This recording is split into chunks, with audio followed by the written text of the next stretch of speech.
Evil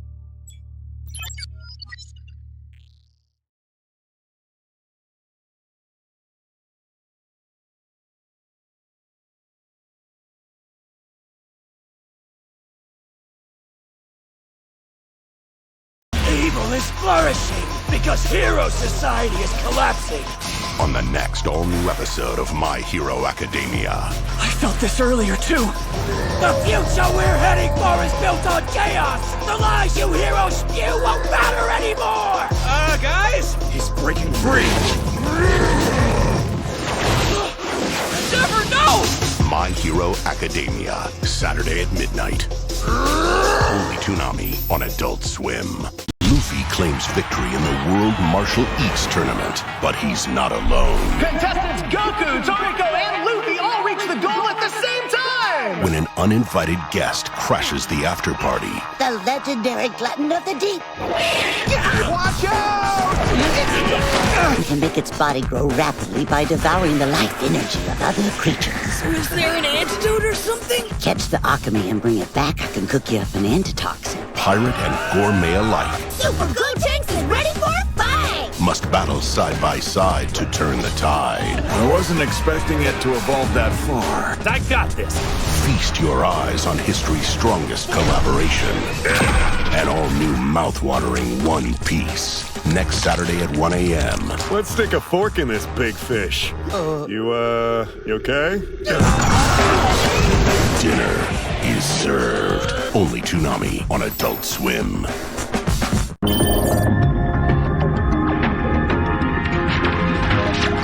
Hello, welcome to another episode of Toonami Therapy. It's February 16th of 2023. I am Michael. I'm Tommy. And we're here, as is typical, to talk about anime and sometimes other things we've been watching. Some of which is on Toonami, hence the name of our podcast. And yeah, that's basically it. We just talk about it. Hopefully can maybe entertain people. I don't know why someone would be, but yeah. Wow, that was a really bad way to start out the podcast in retrospect. Want to start over? Well, I'm pondering about whether it would be funnier to keep it going with that embarrassing beginning, or if I should actually just restart it entirely. Mm-hmm. Oh, decisions. Well, we'll just keep going, I guess. You know, you gotta like weed out the people who aren't really interested, you know?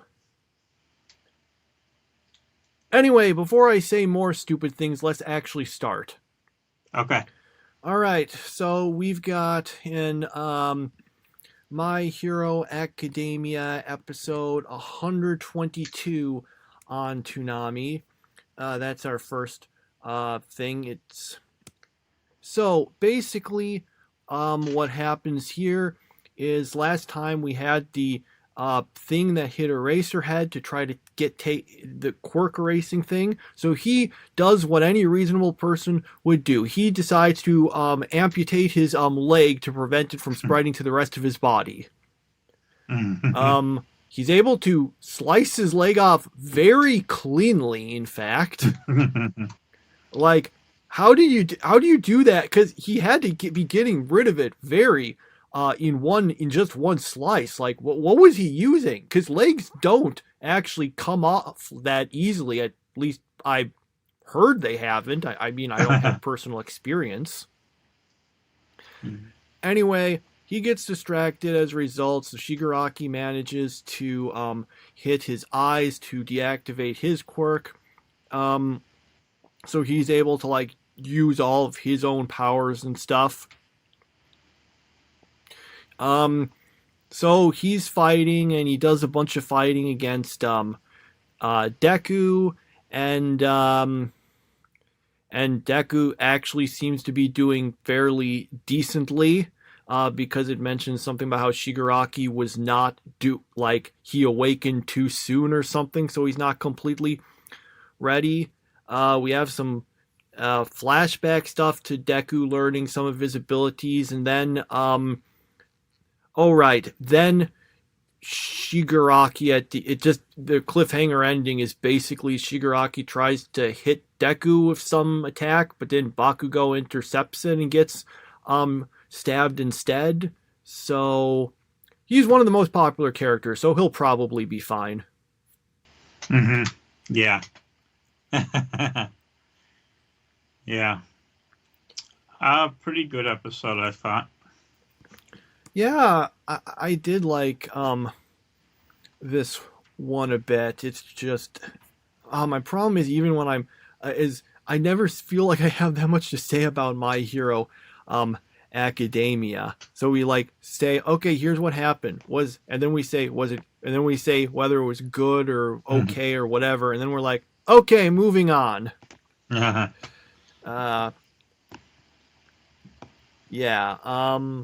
I mean, I guess we get the fact that Eraserhead's not able to use his quirk anymore. You know, his quirk was like one of those ones where you have to think that's so phenomenally useful. You have to like always think, okay, is there no one else who has this insanely good quirk to just shut off what the opponents can do? Yeah.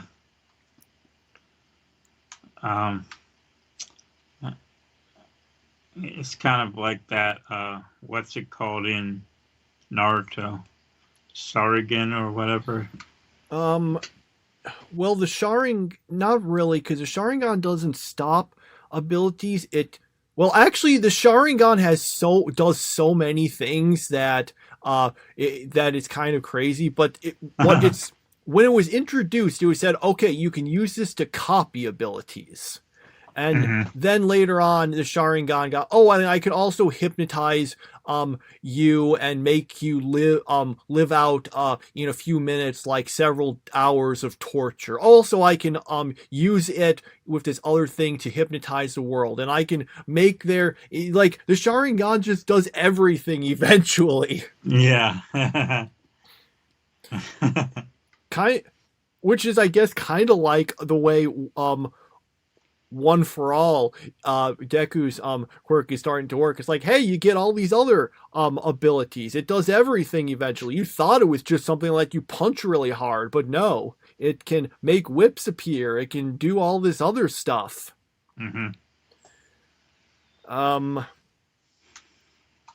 Okay, so we got that. Then we get to the last two episodes of Made in Abyss. Episodes 25 and 26. Wait, did I say 25 and 26? I think it's 24 and 25. Sorry. I think I wrote that. Said that wrong. So,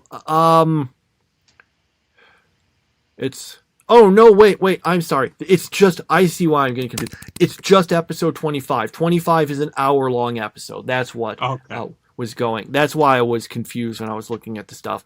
Okay, so Fopta manages to fight off the monsters, and we get a bunch of flashback stuff.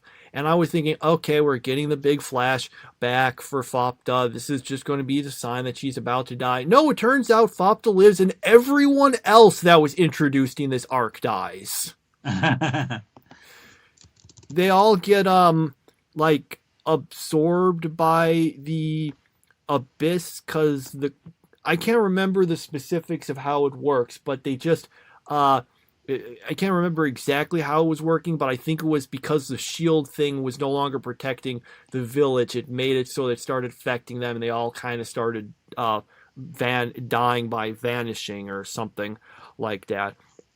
Also, Vueko gets turned by going up some stairs, activates the curse and gets turned into a hollow herself. But unlike, all the other villagers who basically get to turn into like kind of cool looking monsters or designs that could pass for a Pokemon, she just gets like really disfigured. So she got unlucky there. So basically they all managed to make it out away from the monsters and all this stuff. Like I said, basically everyone dies, including Ma, who apparently dies off screen, which is like, Ma really started to grow on me. But no, like Ma remember when I said they look kind of like Pokemon? Ma was a Pokemon. It just said its own name a bunch and looked like one.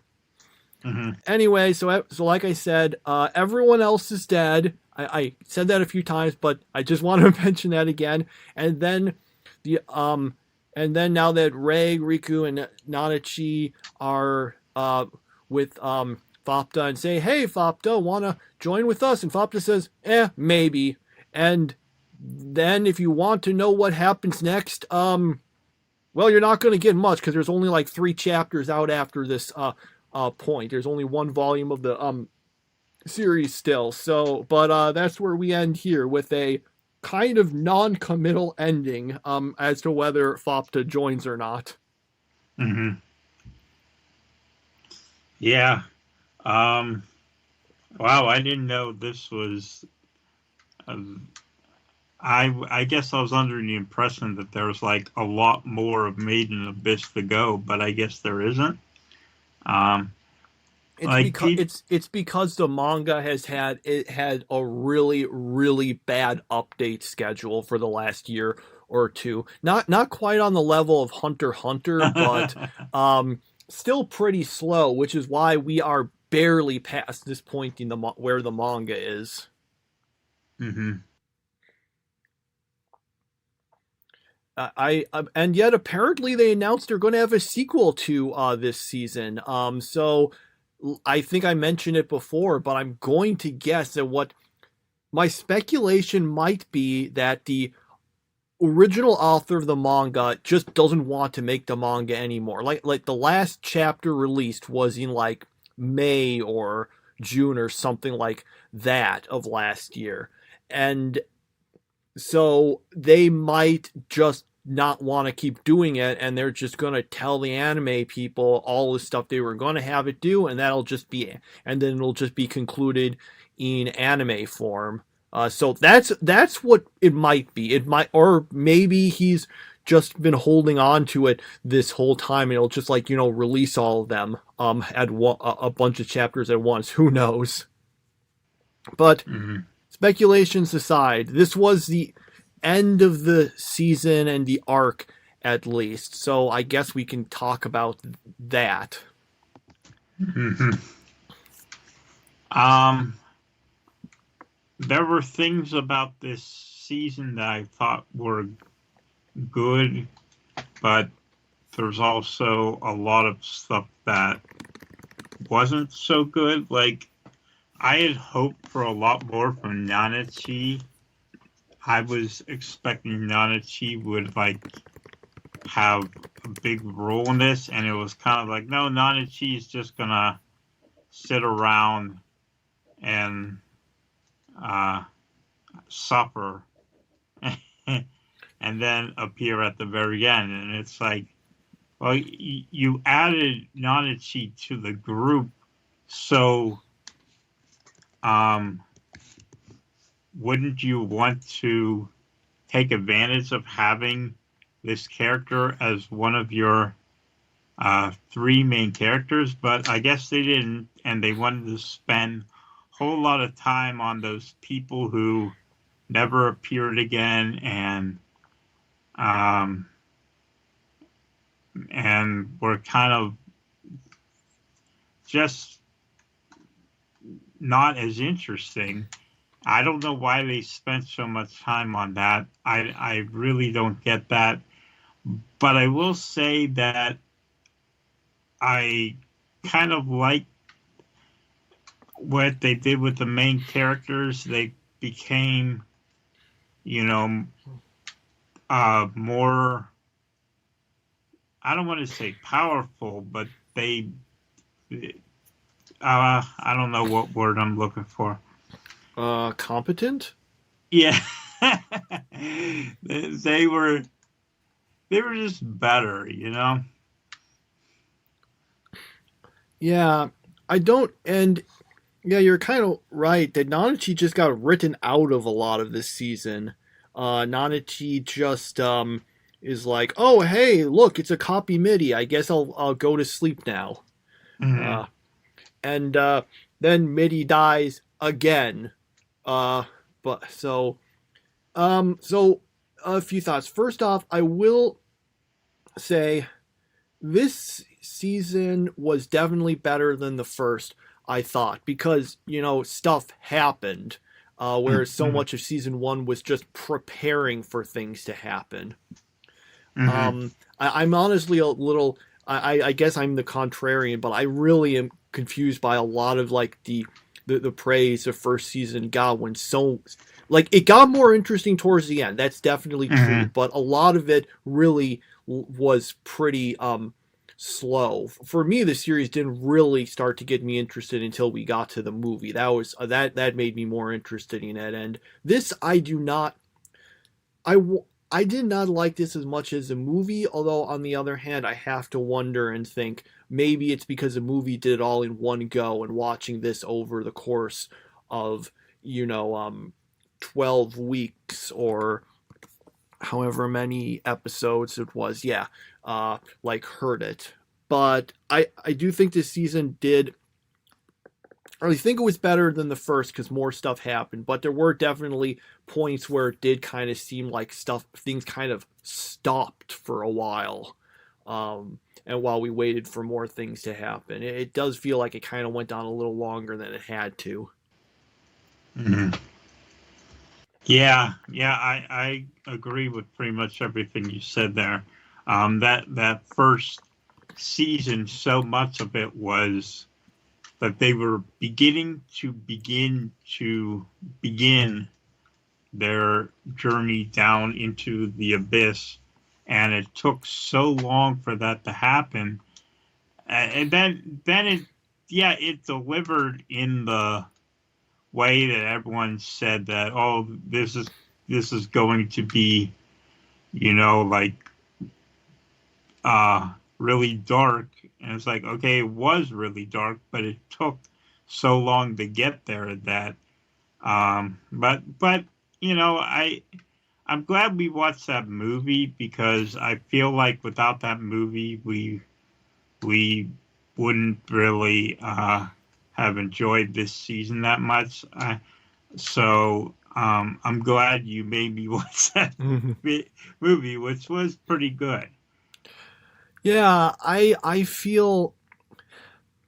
I mean, I don't think the movie is that necessary to understand things in this season. You could probably just someone could you could always read like a detailed summary of what happened, but really someone could describe pretty quickly what you need to know from the movie. Really, it's just that guy that was kind of teased at the end of the first season is involved in it, and Riku gets a white whistle. They they move on to the next thing, and there's some trauma along the way that is mostly kind of forgotten by the next season.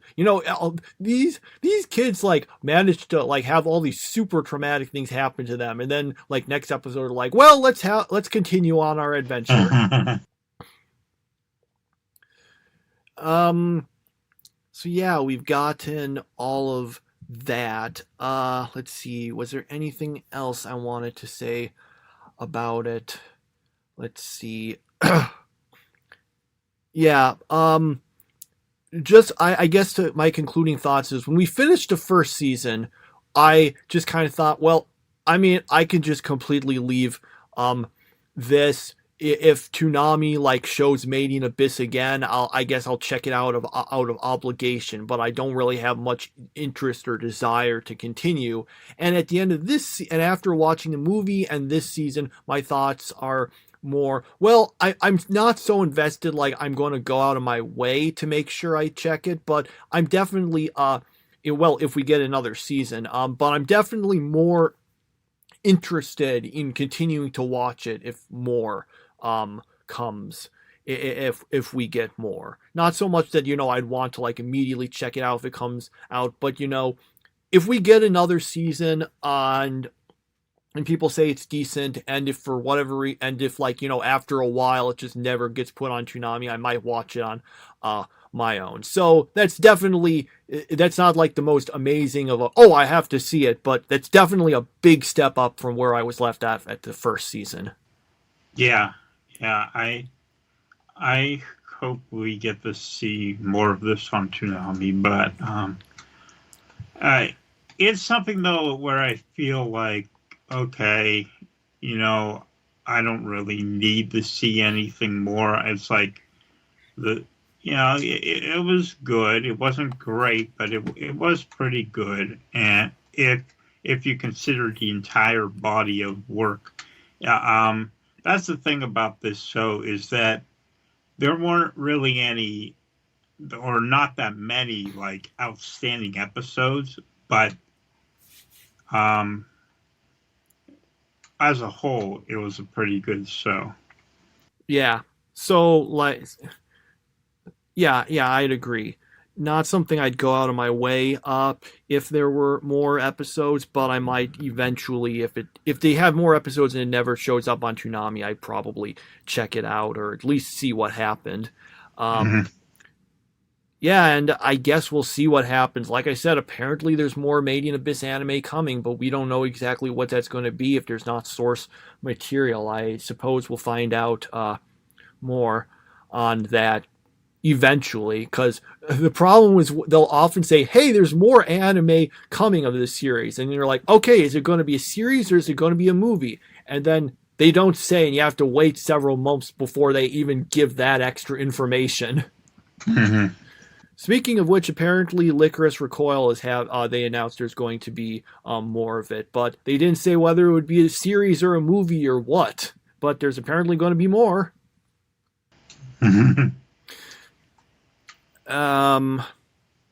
Okay, so that's Made in Abyss. Yep. That's the conclusion. Unless if there's nothing else to say about it, I guess we'll move on to One Piece. Okay, so we've got One Piece episode 604.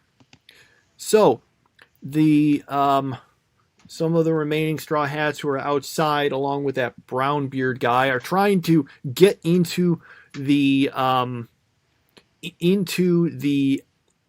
building because they've got all that like evil bad smoke stuff around them. So they manage to get in, but then they leave this hole in the wall, which the other guys then have to patch up.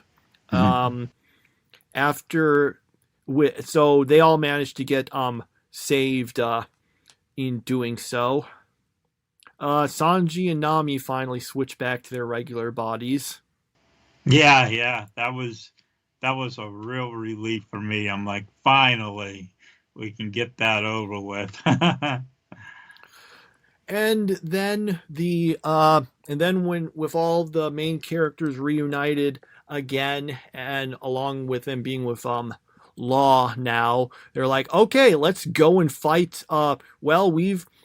They're all thinking, okay, so we've set up the main villain for this arc, Caesar Clown, some minions of his, so let's split up and fight them so we can get our cool one-on-one shonen fights that are, so popular with the demographic. Yeah. I assume it's going to be like that. Maybe it'll be like a 2-on-1 or something. One Piece has done things like that before, but that's basically it. We're at the point where we need to have the characters split up and go fight the villains.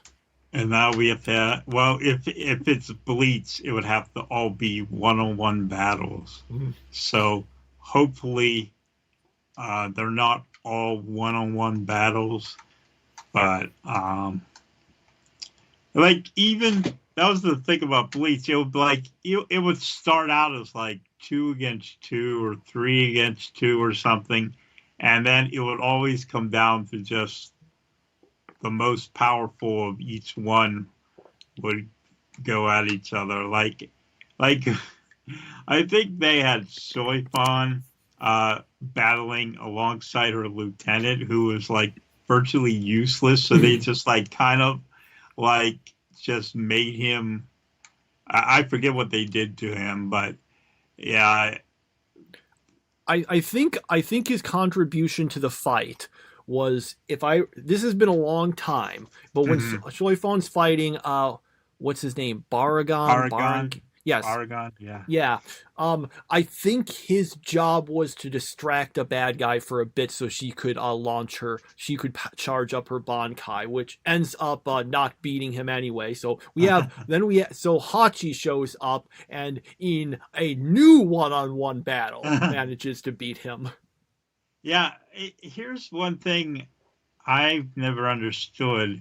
Just want to get this in really quick, okay?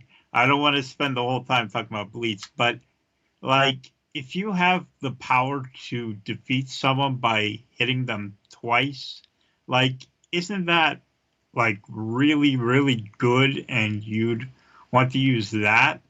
You know, like she had that power that if she hit someone twice, she killed them. So that seemed like it might be pretty effective, you know? Well, she has to hit someone twice in the same place. Okay. But I can't remember how it was with Baragon. If I remember correctly, Baragon's power was that if you like touched him or got too close to him, he'd basically super age you. So I think that might have been the explanation why she couldn't use that ability on him. Because the reason her Bankai doesn't work is because he's just like, anything that comes close to me ages, so I just did that to your attack. I think I could be wrong about all of this stuff. It has been so long since I watched. When did these episodes air? I need to find out now. 2013, maybe? I don't know. Oh, no, it would have had to have been earlier than that. We're talking, let's see. This would have been around... which one was specifically Soifon attacking? This would have been airing in English around 2011. Maybe not that exact year, but something around then. All right, so maybe Toonami will show Bleach's final season, so we can start talking about that then. Yeah. Who knows? Maybe it'll be the replacement after we get the movies in the next 2 weeks, or maybe not. I guess we'll find out. Anyway, yeah. So, getting back to One Piece, which I think was what we were talking about. I would say it's weird in that this episode, while it had some of the most blatant padding I think we've seen, there were points where it literally felt like the screen had frozen. At the same time, it didn't feel padded. It felt like stuff actually was happening in this episode. Yeah.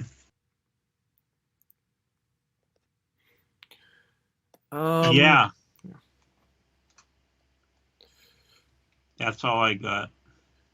Yep, that's all I've got for One Piece also. Although I did see a little bit of the Naruto episode, and it was actually, and you knew it was filler because it was actually focusing on Tenten.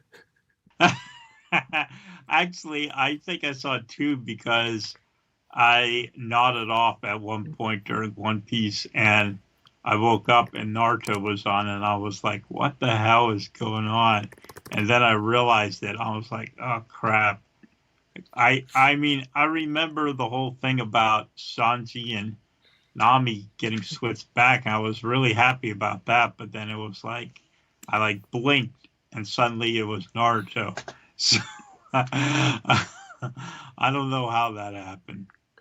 I don't know exactly what was going on in the episode. I only watched a bit of it, but it looked like Tenten had gotten brought to either some alternate world or she was in some kind of illusion jutsu. I'm not sure, but that was it. So I didn't really see too much of that, but yeah, it was kind of funny that because I didn't even because she didn't have her hair the way she normally did. I didn't even realize it was her. I thought it was just like some original character we were following for a while. Who'd she end up with? I don't think she ended up with anyone. Oh, she got left out. Okay.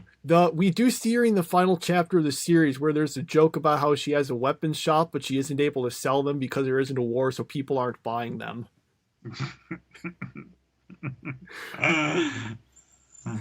I mean, the weapons have almost never been that useful in Naruto. She's like the living thing of that. She like the biggest plot relevant thing she ever did was when she fought against Tamari and got beaten. Mm-hmm.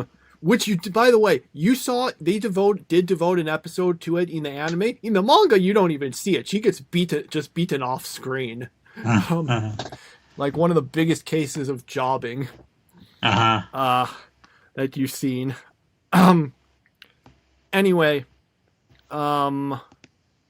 okay. So we've gotten that, and like I said, I only saw maybe half of the episode before I thought, okay, I should get to bed.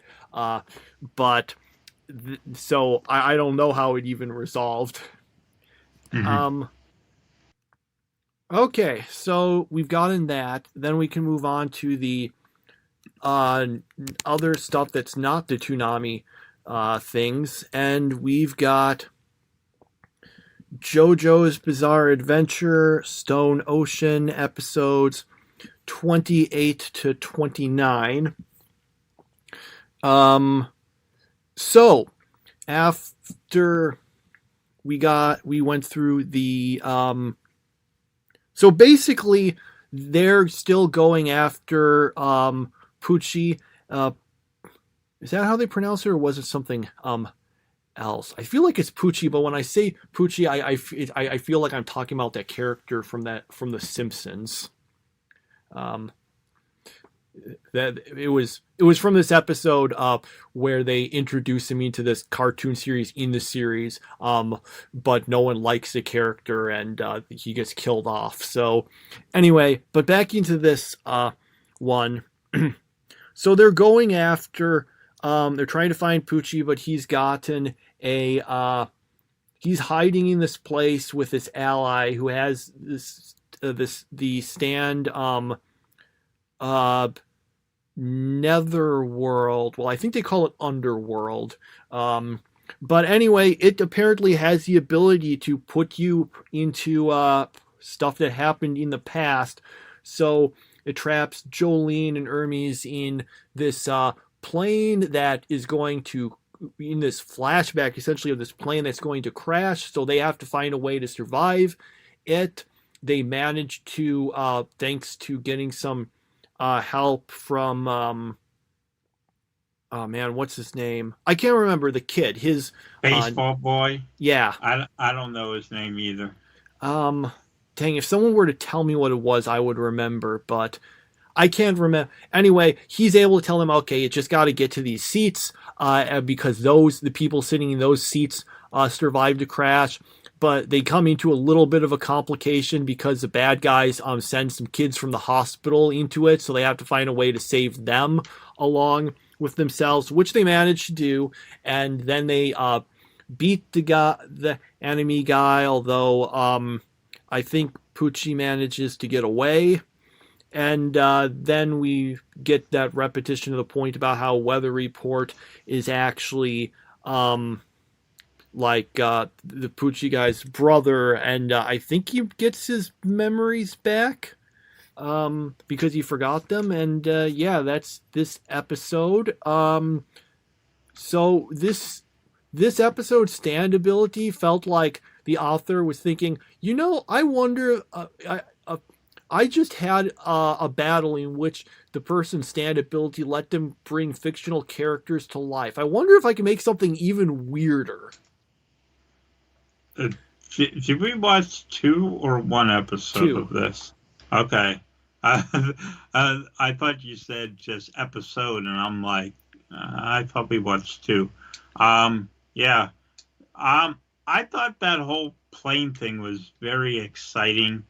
It was bizarre, but I don't know. I mean, I guess as weird as JoJo is, it kind of just fit right in there. And it was like, okay, this kind of makes sense if you buy everything else that's happened so far. They can get away with this too. So, yeah, I thought it was. I really like that whole thing with the plane and them having to figure out where they had to sit and how they would survive. And then the thing about, well, you don't want to kill any children, so you got to find a way to save the kids. And yeah, I thought that was a pretty good moment there. I thought that was a pretty fun fight. Yeah, oh no, it was fun. It just was really weird, even by JoJo standards. Remember back when stands were introduced and their abilities were just were like all like pretty relatively simple stuff. It's like, oh hey, you know, I can like and just like seemed all like their things were relatively simple. Like what was the most complicated one? Probably offhand, it was probably the guy's stand where you had to like play video games against him to beat him. But otherwise, they're all like much more simple things. And here we're like these super complicated things. It's like I can create mini realities.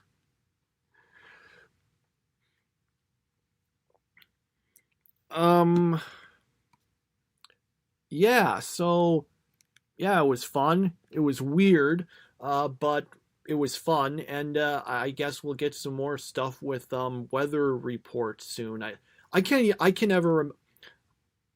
So many of these characters' names, I can't remember which is the localized one and which is the original. So I'm probably just going to be switching between their actual names a bunch of times. Mm-hmm. Like one time I'll say weather report, then I'll say weather forecast the next.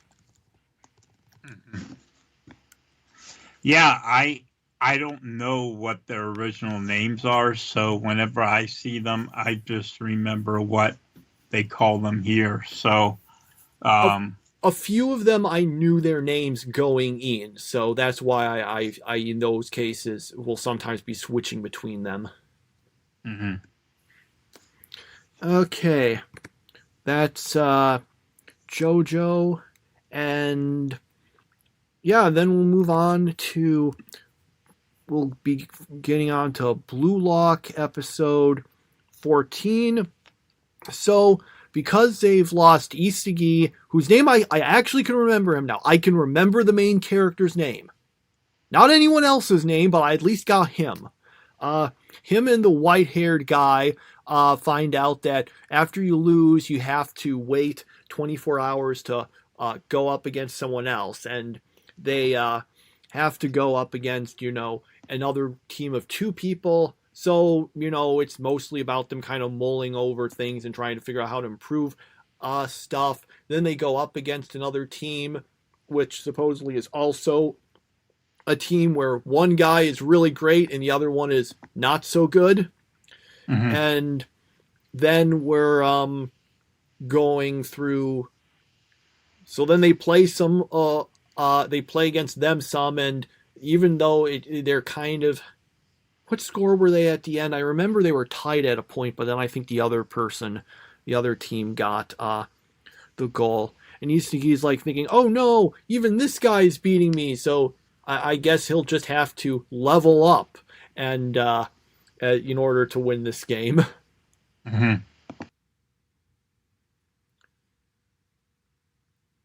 It was fun. Not like amazing, but it was fun. Yeah, I wasn't too much into this one, but I guess I like that original Team Z that he was on, and now it's like I don't really care about this white-haired guy, and I know he's probably a very important character, but he isn't that interesting to me. So yeah, I felt like this episode wasn't that memorable.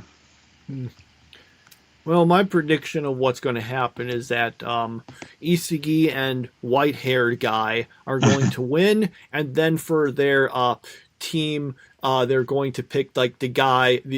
They're going, because they get one person from the other team, they're going to actually not choose the guy considered stronger, but the more regular guy for their team. That is my prediction. I don't know exactly what justification they'll give for it, but I'm going to assume that's it because, you know, they're giving all this development to that other character. I'm thinking, okay, so we'll probably have him join them. Or maybe not. I mean, like the show's first episode introduced a character and made you think he was going to be the second most important one, and then he gets beaten and written off by the and gets right away. Maybe he'll come back someday. Who knows? Like he'll come back and it's like, hey, I actually made the World Cup team the right way instead of going through your stupid blue lock thing. I just went out and played games and won and scored goals, and now I'm on the World Cup team, and you just went through all that crap just for you to have that chance to get there. So that's what I'm hoping for. That's my prediction. In well, fact.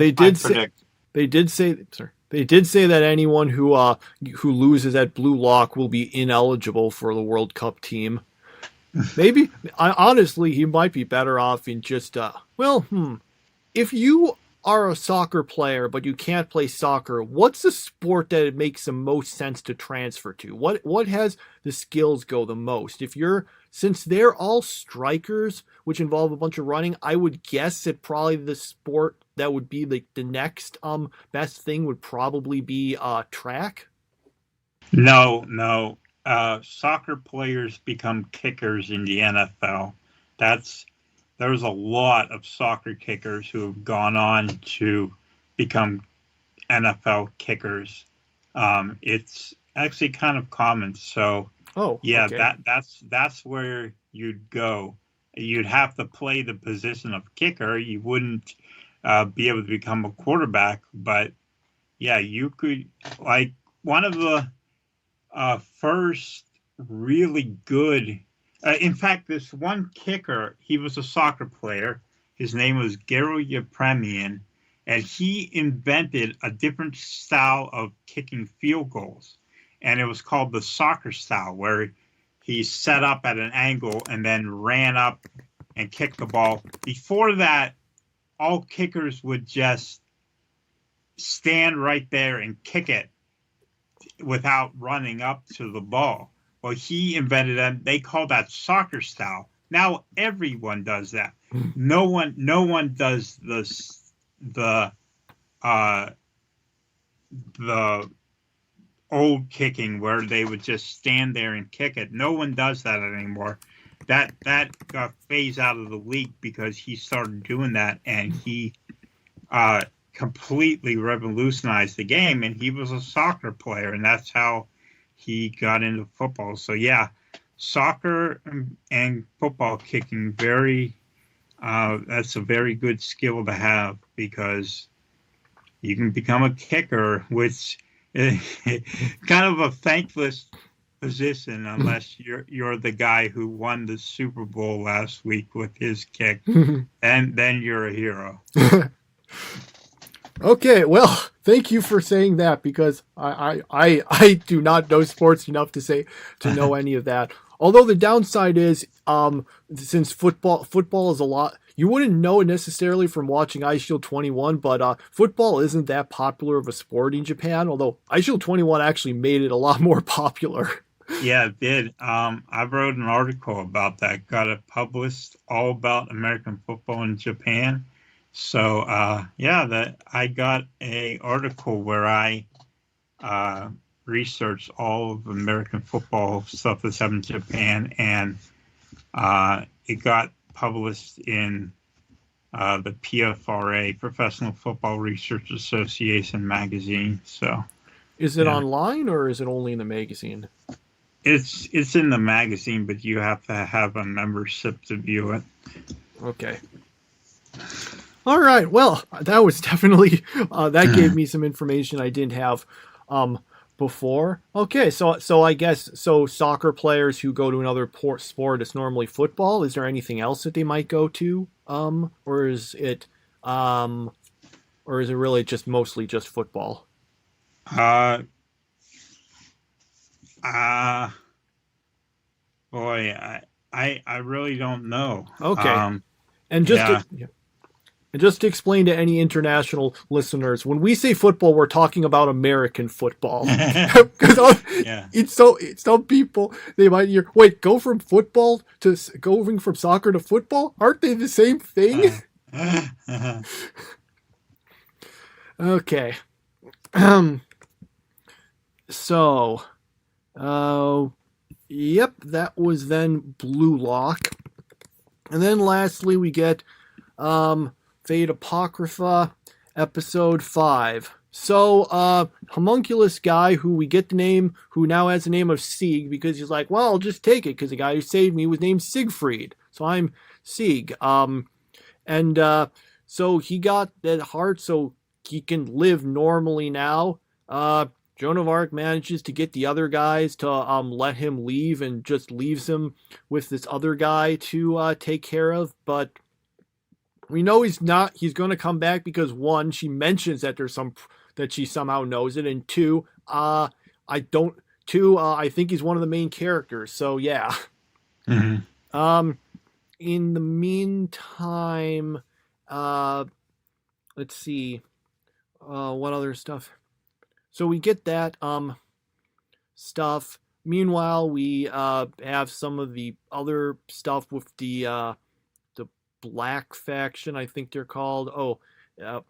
With that stuff, because they're trying to get that last one, the Jack the Ripper, who again for some reason is a girl, a young girl at that. And then meanwhile for the other faction, what's his name? I don't know, like the priest guy who's named after both Shiro and Kirei for some reason. What was it, like Shiro Kitomine or something? I don't know. He just tells the other guys, hey, on his like faction, hey guys, I'm going to get all of the command spells because we've got way too many characters and you guys haven't gotten any development, and I have, so I guess I'm going to be in charge of all this stuff now. Mm-hmm. Yeah, and that's our episode. Mm-hmm. Yep. I'm still not really into this. We'll have to see if it improves. I think the problem, and of course I knew this was one of the most common criticisms of the series going on, is that there's too much stuff being introduced at once.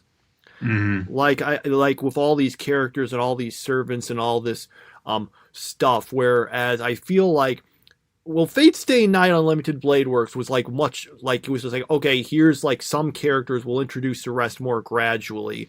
And even Fate Zero, which did introduce a lot more stuff quickly, still did it like that. Whereas here it's a little more complicated. I don't know. I guess the issue, and this of course is the other big criticism I've heard of the series, is I'm thinking, oh man, we got all these really like cool servants and stuff, and I want to see stuff on them, but we spend most of the episode on this on this new character who I find a lot less interesting.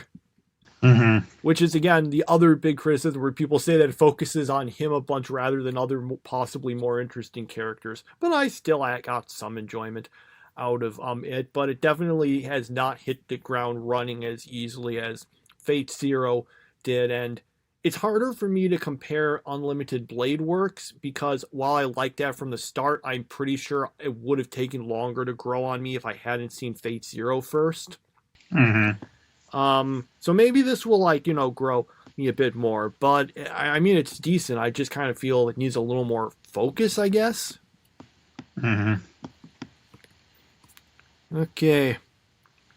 And my last observation is I'm noticing you made the comment about Saberface, and I'm thinking, man, so we've basically got two, even though only one of them is actually a saber, we've basically got two sabers in this one. We've got Joan of Arc and Mordred, because they both look so much like Saber from the original.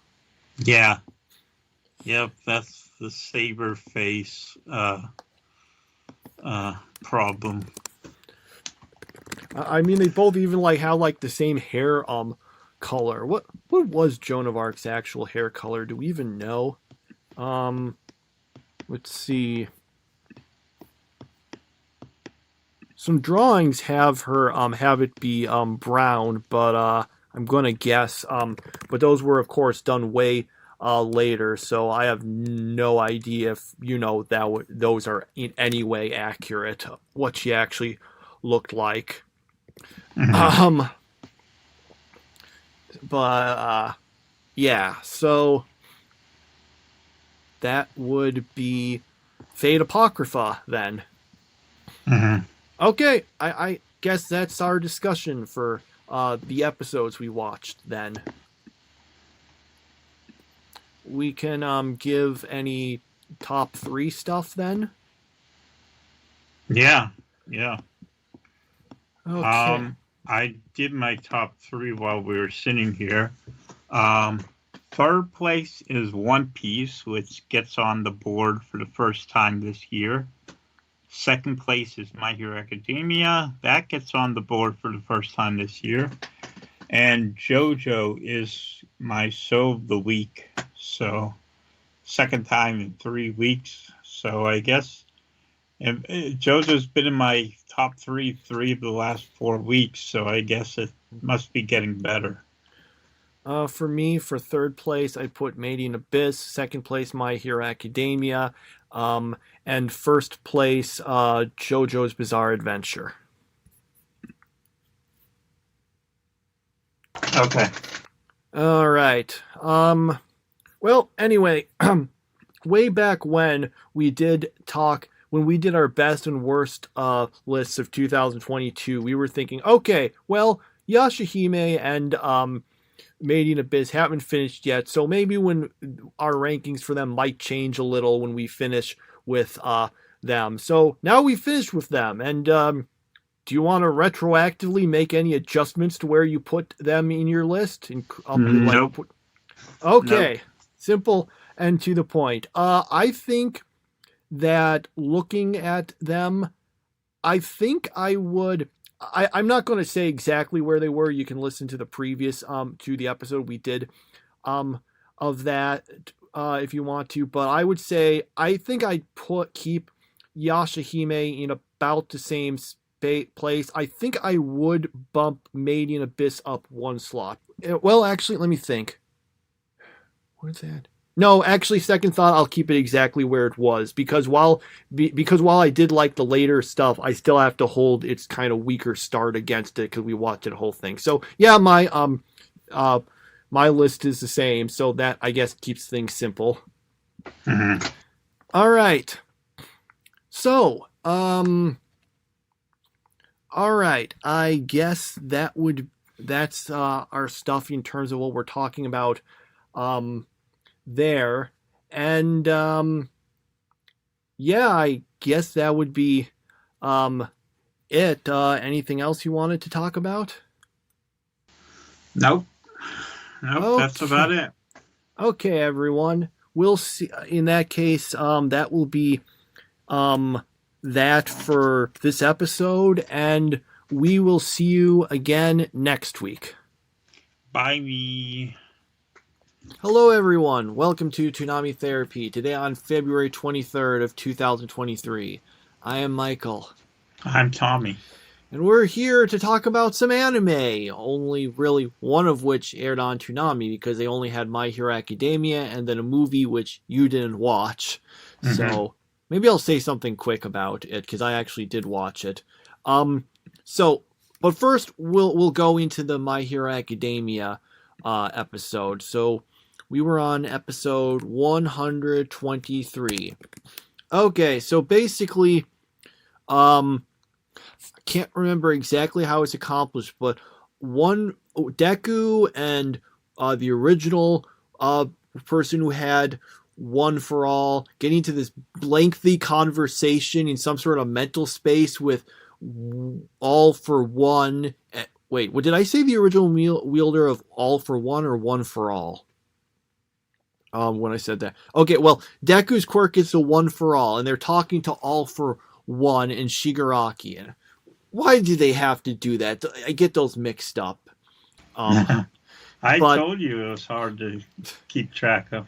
It's not, if you stop and think about it, you're like, okay, the hero like offers things to everyone else, so it's one for all. But then the bad guy wants everything, so all for one. But yeah, other than that, it is a little tricky. So they basically have a bunch of talkings and stuff, and then they eventually ultimately I'm sorry, one sec. Sorry, just had to get a drink of water. Well, we're not on a great start here. So basically, they get out of that.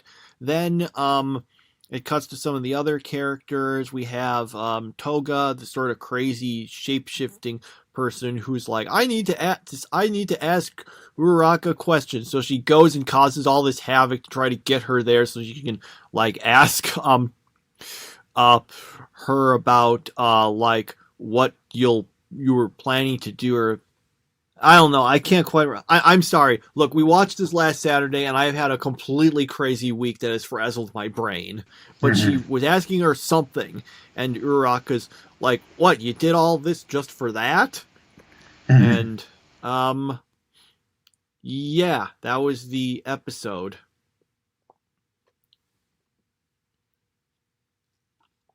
So this was, yeah, it was decent. I don't know, I always feel bad that we just never seem to have that much to say about My Hero Academia. It's just, well, okay, some stuff happened and it was good or bad, and I mean, I guess all the weird mental space was something to talk about, but I'm not really, like the part where they're all talking to each other and it's all kind of weird, and oh yeah, and some of the other previous people who had One for All are there, and it's, again, very reminiscent of the stuff in Avatar The Last Airbender, where Aang talks to the previous avatars and stuff. Because Deku basically is the Avatar at this point. Yeah. From that series. He's got that. I think I mentioned it way back when we first got this. Oh, Deku's able to access these previous quirks, except it made him go kind of berserk the first time, and he can talk to the past people who had it. I'm just like, this is friggin' Avatar: The Last Airbender. Yeah, I don't really have much to say about it. Sorry, I can't think of anything. Yeah, I guess I'll say a few quick things about the Injustice movie that they had. So this Go ahead. This was apparently based on some video game. So the basic plot is that the Joker ends up setting off this nuclear bomb that kills a crazy ton of people in Metropolis, along with Lois, who apparently had gotten pregnant by Clark Kent, who they found out just before. So he gets super angry about that and basically kills the Joker, which sets him kind of down this path of deciding, okay, we need being very aggressive in going after the villains and stuff a bit too much, which causes some problems. Basically, this bad guy manages to kind of manipulate him into doing some stuff. I won't go through the whole plot, but the basic thing is, so that's like what happens. Like, Superman kind of goes too far and becomes the bad guy, and they have to fight him, and they manage to, well, it's the weirdest ending. So basically, after he's gone, again, way too far, there's this part where a bunch of I think rebellious teenagers or something are trying to glorify the Joker, and he gets angry and kills all of them. Or maybe they were above teenage. I don't know. They were still relatively young. And then and he's kind of gone crazy. But then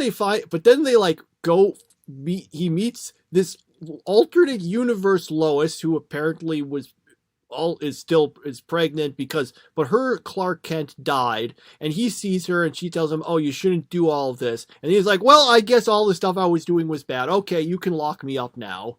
And I'm just like, okay, that was conveniently easy. Like, that's how it just happens. It's like, yeah, okay, I got talked to by an alternate reality version of my wife, and she said I was doing the wrong thing. So yeah, it was okay, but that was kind of a dumb ending. Okay, I have a burning question, very important about this movie, and here it is. Was Ronald Reagan in this movie? No, whoever the president person was, I don't know if they were supposed to be modeled after someone. You do see like some of the president of the U.S. and I think it's just supposed to be some generic president, not like modeled after anyone. Mm-hmm. Yeah, as I understand the way the original game worked was so. All this stuff happens and Superman kind of becomes a despot as a result, and then some of the heroes, but that's all in an alternate universe. The heroes of our main continuity all end up being transported to that alternate universe, and they have to like fight against Superman, and that's not the case here. It's all people still from this universe up until like the very end. But yeah, I don't think it had some decent stuff in it. Some of the jokes were actually kind of funny, especially when Harley was around. But other than that, it was mostly not the greatest. You didn't really miss much. Mm-hmm. Okay. All right. So that was it for Toonami. I guess we can get into the other shows. So we got JoJo's Bizarre Adventure, Stone Ocean, episodes 30 and 31. So, Weather Forecast gets his memories back, and apparently his stand is now different and is causing stuff that makes people turn into snails. Mm-hmm. And then that's but that affects Jolene and Hermes, who start kind of turning into snails. And let's see. Oh yeah, and that Versus guy who they fought in the previous episode is back, but he was trying to do stuff, but he gets beaten. Then they ultimately, and that was the main stuff happening in the first episode. Then in the second episode, we get a very lengthy flashback where we find out that Weather Forecast was Father Pucci's twin brother, except they got switched at birth with someone else, and basically he finds out about this and the fact that the person he thought was his sister was is going so he finds out his sister is going is going out with the guy, but since they're that would make it incest, he decides that the logical thing to do is to try to hire someone to try to break them up by threatening them, but then it goes way too far and he almost dies, and then she gets sad and kills herself, but it turns out he didn't actually die, she just thought he did, and then he gets angry at Pucci in the past, and except then he erases his memory, and which brings us essentially to where we were, except now he has the memory back, so he's like, I want to get revenge on him now for all the stuff that happened. And that was basically the main stuff that happened in the episode. Did I miss anything important? Nope.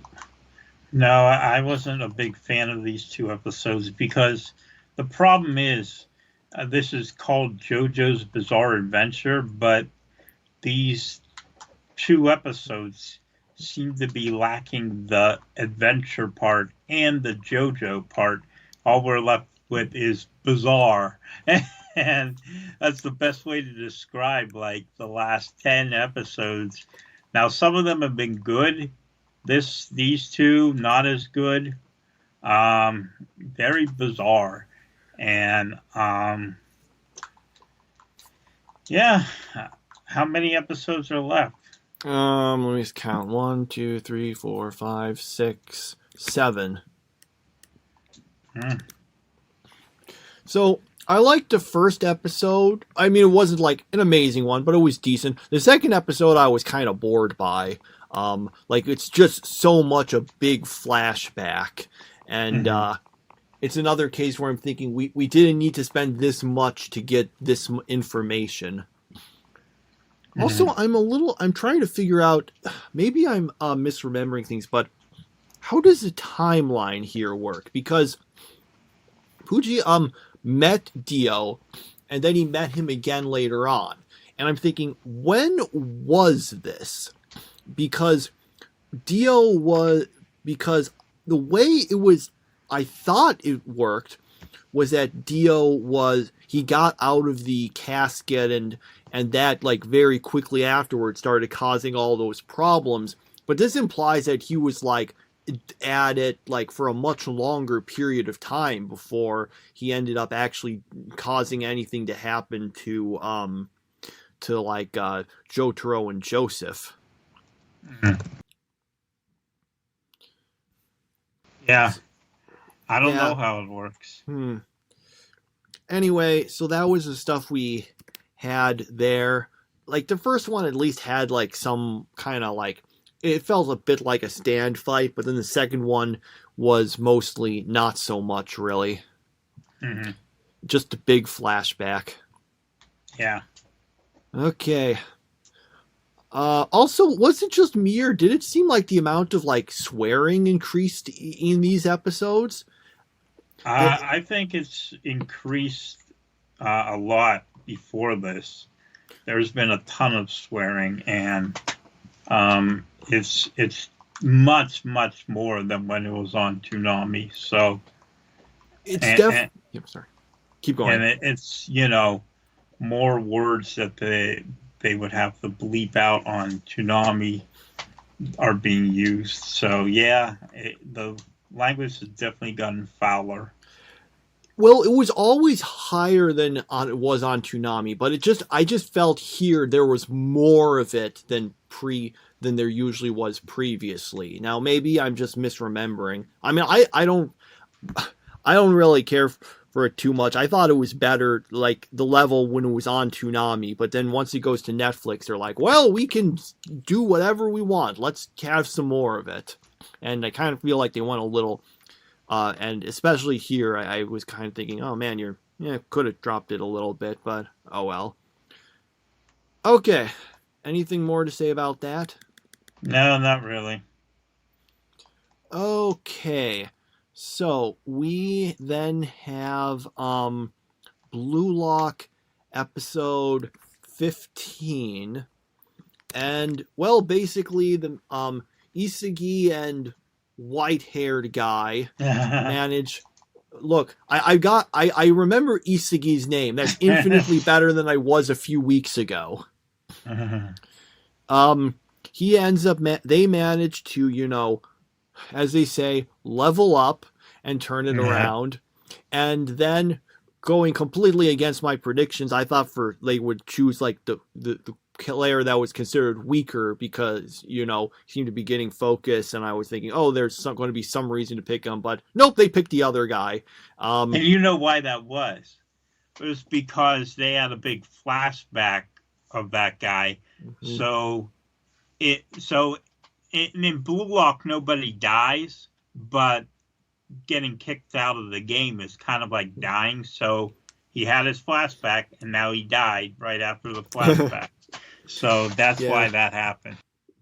Yeah, well, I feel like on Blue Lock it's kind of 50-50. When you have your big flashback, there's two possibilities. One, as a result of it, you level up and become way better and win the game. Or two, you lose and are gone immediately. In this case, well, it was the second case. And, yep, that was basically it. They're back up to having 3 people on their team, and we also found out I think the purple-haired guy who the white-haired guy used to hang around with, he ended up being on the team of the other 2 people that were on Isagi's previous team. They've all joined together now, and I'm gonna guess they'll probably be the next group to go up against because of the fact they were like, yeah, we want to, get revenge on those guys because, they made their team and didn't wait around for us.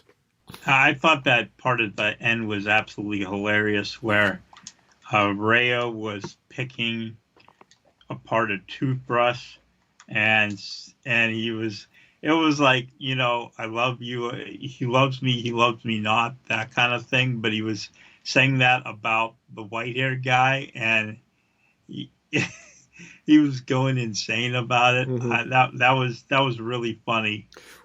What specifically was he saying? I can't quite remember.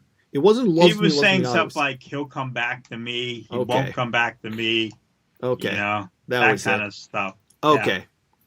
Yeah. And it was really funny. Mm-hmm. So that was a great moment.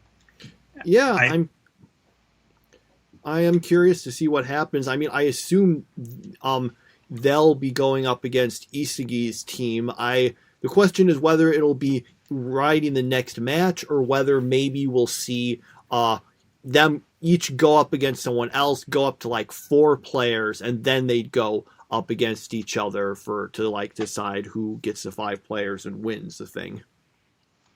So you have to get the 5? Yeah, that was the rule. You play against someone, you lose if your team wins, you get the player of your choice from the other one, and then once your team gets to 5, you pass. Mm-hmm. One thing I've been wondering throughout this thing, because they have never explained it, and maybe it won't ever be relevant, but I'm wondering, what happens if your team is unable to decide to agree on which person from the other team will be selected? Do they like choose it randomly or what? Mm-hmm.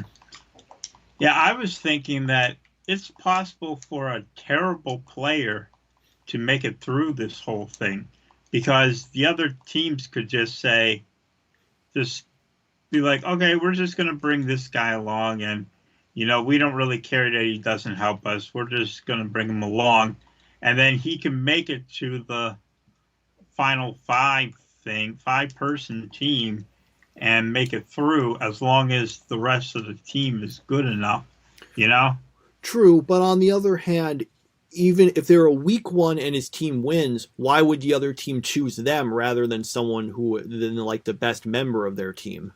Well, if they just wanted a certain person to go through, they're just trying to do them a favor, Yeah, I don't think people in Blue Lock are particularly interested in doing that.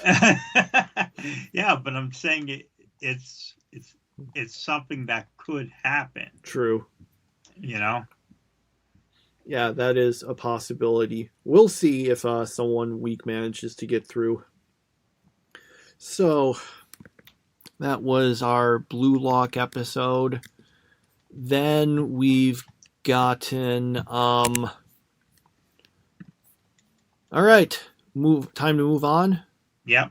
Okay, we got Fate Apocrypha. Episode 6, we get some flashback stuff about Mordred and King Arthur and stuff where basically Mordred gets angry at Arthur, who I think is... I don't know if they explicitly said it. I think this is supposed to be like the other ones where, people think Arthur's a guy, but Arthur's actually a girl. Or something like that. Although I'm like, okay, if that's the case here, how does anyone not realize this is a girl? Then, we get flashback of Mordred, decides to attack Arthur, but loses and dies. Meanwhile, let's see. Meanwhile, we have, let's see. Right, the other stuff is we, do meet that last character, the Jack the Ripper, who's basically this kind of young, girl who's, like that kind where they're completely crazy, but they act really like nicely and stuff. And is that a yandere or something? I don't even know if it's quite like that. It felt more like it's a creepy one who does psychotic things but doesn't seem to think it's like that.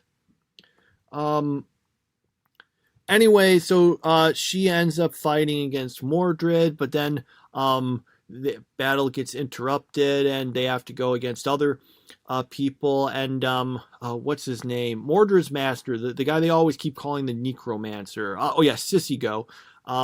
He ends up fighting against that wheelchair girl, except she's able to fight because she's Dr. Octopus. I mean, she's a Dr. Octopus. It's literally the same thing. Was this inspired by Spider Man? Because it feels like it must have been. It's free. She's Dr. Octopus. She's got the 4 extra sort of tentacle things attached to her back that make her move around, and she can use it to attack people.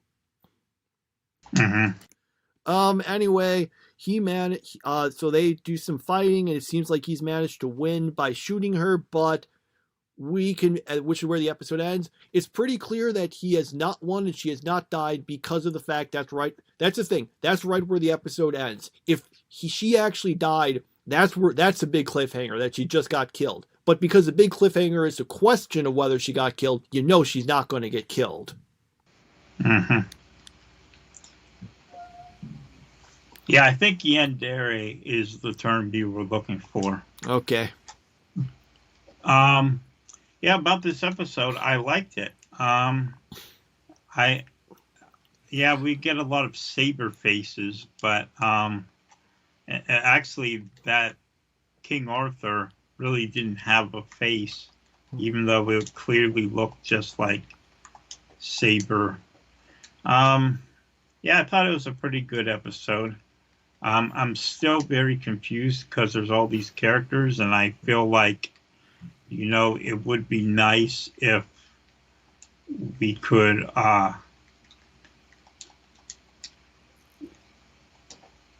focus in on like 1 or 2 of them to get more character development instead of just throwing all these people at us at one time.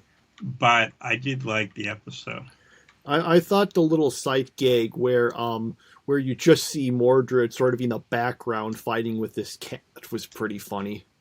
It was pretty good. Although I will say that Jack the Ripper's outfit is just like, why did you do that? Why did you take like this? Why did you put like this young looking girl in like such a skimpy looking outfit? It is like I watch this and I'm like, am I going to get put on a list for watching this? So I did not really care for that. The weird thing is I actually thought her character was kind of interesting apart from that, so would have kind of preferred they didn't do that, but I mean, anime.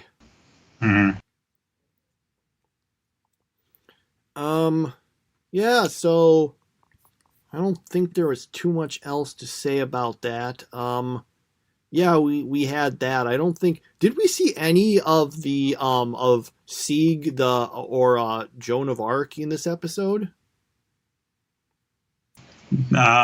Maybe shortly, but that's about it. Okay, so that's Fate Apocrypha episode 6. All right, so I guess that's our episodes, of which there are 4 this week because of the break. So I guess we can give our top 3s, which of course, as in other cases where there's only 4 shows, it's really just the top 4 because whatever we didn't list is obviously 4th place. Well, then we'll count down for me. First place this week is Blue Lock. I could not get over that scene about Rayo picking out that toothbrush. I think he's a great character. Wife material, that's what he's called. I'm going to go with second place to be... What did I have second place? I just put it down here. Fate Apocrypha. There it is. It's on the board, on the list for the first time. And My Hero Academia is in 3rd place this week. Yeah, I'll go with that same order, actually. It's hard to differ with so little choices. Well, I mean, JoJo is pretty underwhelming because of that second episode. But yeah. All right, so that's our shows. I don't know. Is there anything else to really say? Is there anything else you wanted to say? Well, yeah, I was just going to say that I started watching Ori Emo again. Um, the English title is My Little Sister Can't Be This Cute, and I decided to start watching it from the beginning again. So, like, what I really like about it is it's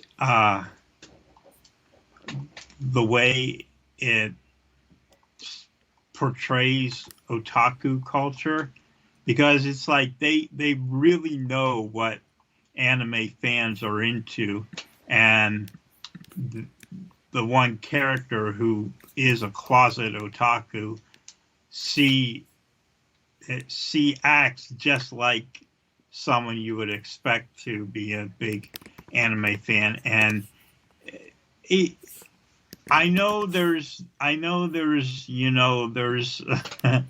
well, I don't want to spoil it, but the ending isn't right, but I think the show is quite entertaining, especially for the way it portrays otaku. And yeah, so I'm gonna watch through it again. In fact, I don't even think I've ever made it through the end. I think I've always gotten like about 2 or 3 episodes into season 2, and then for whatever reason put it aside and never got back to it. But now, since it's on Crunchyroll, I'm taking advantage of this subscription. So yeah, I just threw it out there. That is what I'm doing.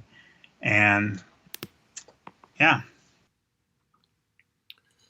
Okay, what's the I'm a little you mentioned something about the ending. What but you also said you didn't finish the series, or by ending do you mean like the ending like theme or something? No, I mean what I've heard about the ending. I've heard the ending is not good. I haven't made it there though. So I'm dreading making it to that ending because I hear it's bad.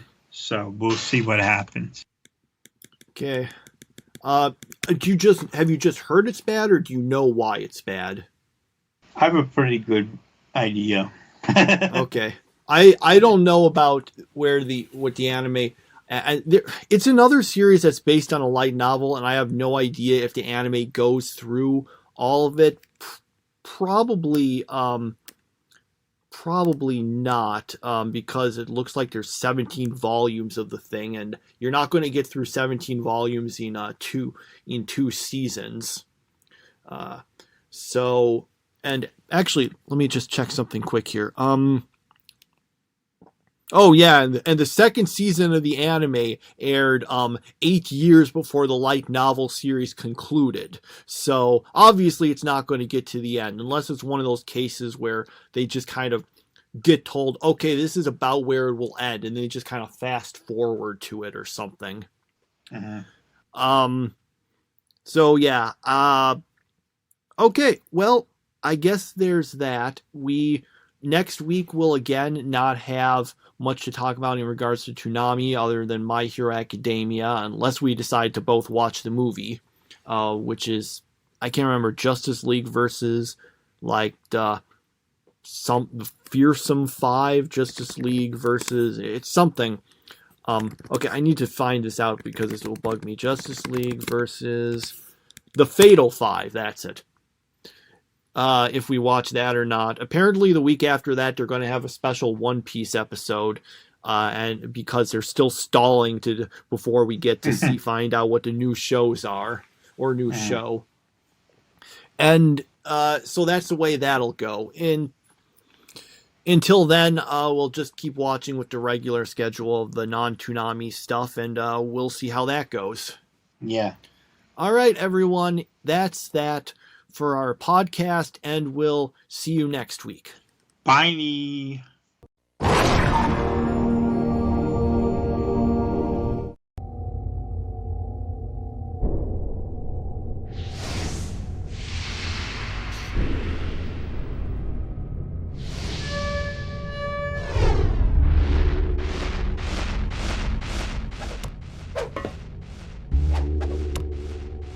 Tom? Any readings? No. What then? Please be careful. I've no idea what this thing is. You worry too much.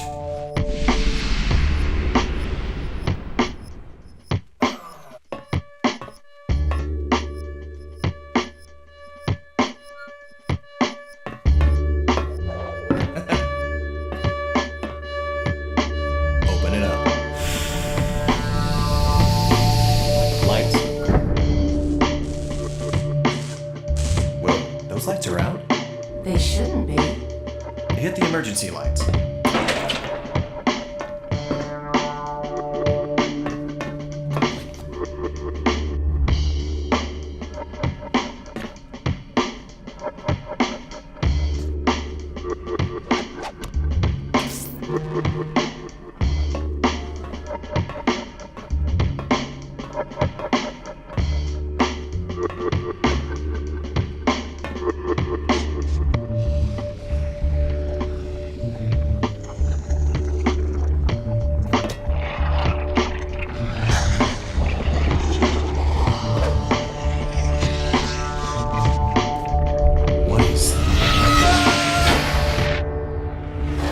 Tom?